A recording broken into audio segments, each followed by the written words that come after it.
the night shift at the Fairmont Plaza Hotel for almost 5 years.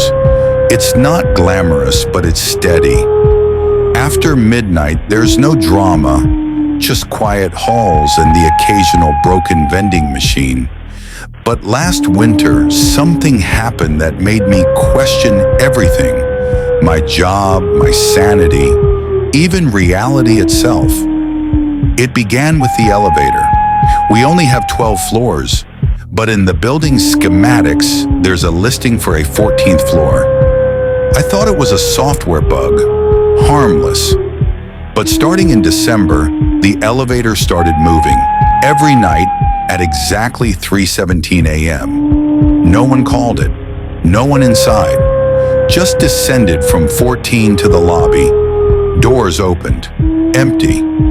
At first I chalked it up to a glitch, but it happened every single night. Same time, same motion. I started checking the security footage. Every time the doors opened, the nearby hallway camera would glitch. Static, time skips, weird audio pops. One night I thought I saw something. Just a flicker of movement outside the doors. A hunched blur. When I paused the footage, frame by frame, it was gone. I asked maintenance about it. They looked confused. Floor 14 didn't exist, they said. The elevator was programmed to skip it.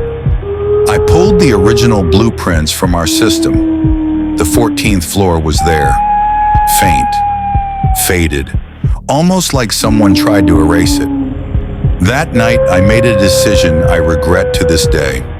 I waited in the lobby at 3:17 a.m. The elevator dinged. Doors opened. No one inside. I stepped in. Instantly, the temperature dropped. Not a breeze, like a freezer.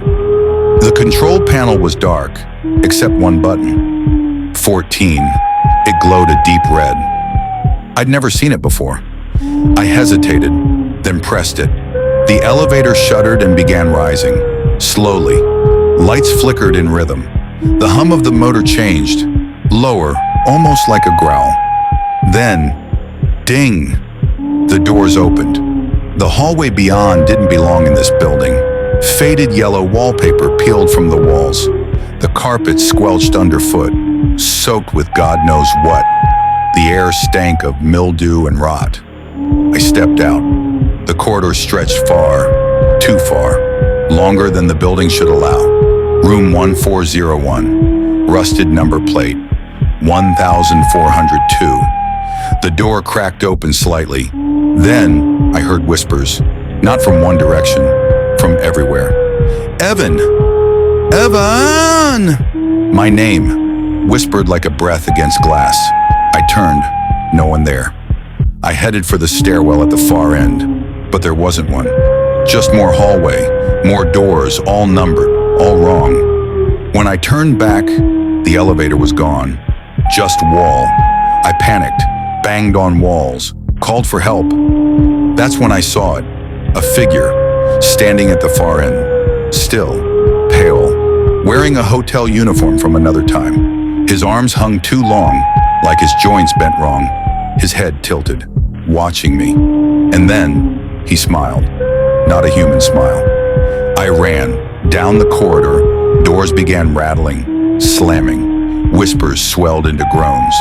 A low, bone-deep moan that made my teeth ache. I turned a corner. The elevator was there. Doors open. I didn't think. I ran in. Slammed the lobby button again and again. The figure glided forward, faster than any human could move. That awful grin never changed. The doors shut just in time. Silence. The elevator began to descend. Slower than ever. Ding. Lobby. Lights were on. Monitors working.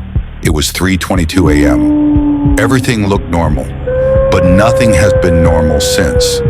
The elevator still moves at 3:17 a.m., but never comes back down. Last week, a guest vanished. Security footage shows him entering the elevator alone, but someone else was already inside. Tall, pale, smiling. Now when I sit at the night desk, I sometimes hear the whisper again, not from the hallway, from the elevator shaft. Evan,